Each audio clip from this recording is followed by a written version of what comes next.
नमस्कार। Shiv learning education point में एक बार फिर आपका स्वागत है। आज हम स्वतंत्रता आंदोलन का महत्वपूर्ण स्मारक सेलुलर जेल के संबंध में निबंध समझेंगे, पढ़ेंगे, जानेंगे। भूमिका: हम सब भारतवासी एक ही मातृभूमि की संतान हैं। आज हमारा जो मान व सम्मान है वह हमें ऐसे ही उपहार में नहीं मिला। इसके लिए हमें सदियों संघर्ष करना पड़ा। उस संघर्ष में सबसे बड़ा संघर्ष भारतीय स्वतंत्रता आंदोलन था। आज हम केवल इसलिए गौरवान्वित हैं कि हमने चांद पर कदम रखकर विश्व में ख्याति प्राप्त कर ली है, मगर यह सम्मान, मान व ख्याति उस पल के आगे बेकार है जो सदियों पहले जीवन में अनुभव की है। हम सब भारतवासियों का यह एक नैतिक व मौलिक कर्तव्य बनता है कि हम भारतीय आंदोलन के हर क्षण, हर पहलू, हर वस्तु तथा हर स्मारक का स्मरण करें। आज हम इस बात को मद्देनज़र रखते हुए स्वतंत्रता आंदोलन के स्मारकों में से एक स्मारक सेलुलर जेल के बारे में गहन चिंतन करेंगे। सेलुलर जेल का नाम सुनते ही हमारे हृदयों में स्वतंत्रता आंदोलन के उन गुमनाम आज़ादी के दीवानों की याद ताज़ा हो जाती है। इसका नाम लेते ही हमारे रोंगटे खड़े हो जाते हैं तथा हमारे हृदयों की धड़कनें बढ़ने लगती है। सेलुलर जेल का संबंध हमारे स्वतंत्रता आंदोलन से रहा। स्वतंत्रता मापदंडों के अनुसार इसे काला पानी भी कहा जाता था। इसके विषय में धारणा है कि जो एक बार यहाँ चला जाता है लौटकर वापस नहीं आता है।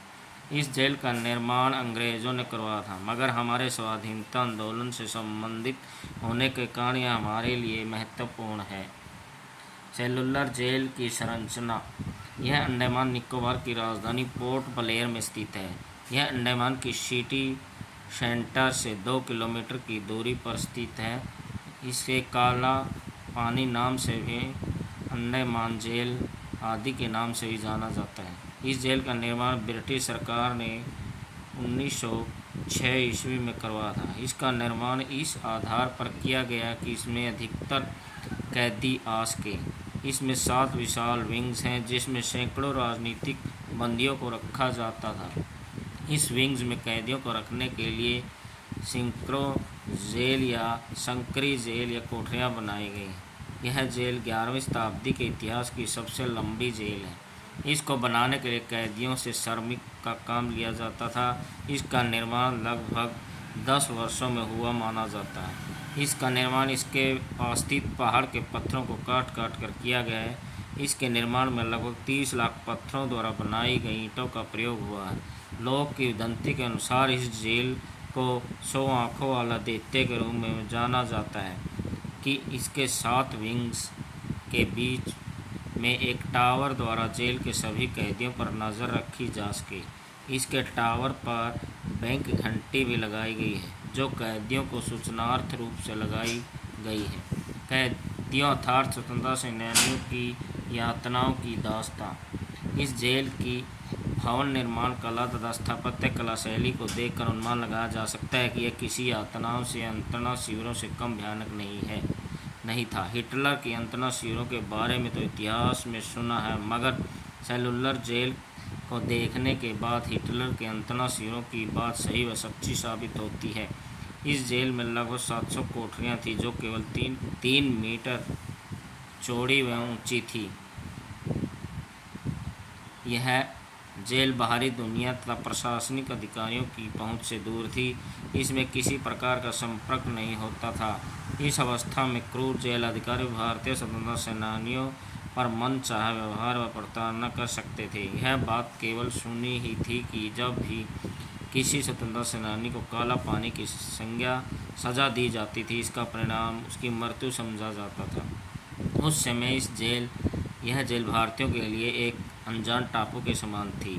इस सब बातों से, तथ्यों से अनभिज्ञ जब हमने इस जेल के दर्शन किए तो वास्तव में यह किसी पिशाच से कम नहीं लगी।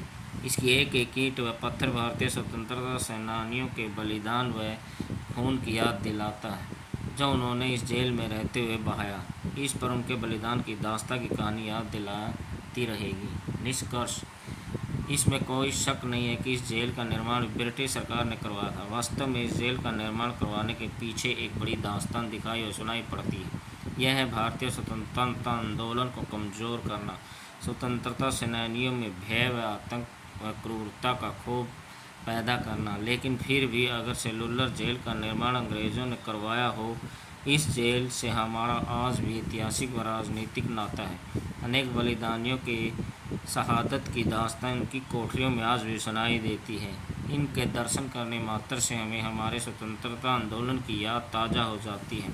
हमें भारतीय स्वतंत्रता आंदोलन के स्मारकों की कड़ी में इसकी भी यात्रा अवश्य करनी चाहिए। इस प्रकार की ऐतिहासिक इमारतें, खासकर जिनका संबंध हमारे स्वतंत्रता आंदोलन से रहा हो, वह हमारी युवा पीढ़ी के लिए प्रेरणा का स्रोत बन सकती है, क्योंकि आज भी हमारी पीढ़ी स्वतंत्रता की रोशनी में उन अनजान व गुमनाम स्वतंत्रता सेनानियों को भुला बैठी है जिसके कारण हमें यह दिन देखना नसीब हुआ। सच में सेलुलर जेल एक स्वाधीनता आंदोलन की छाप लिए हुए हमारी स्वतंत्रता की एक कड़ी के समान है। धन्यवाद।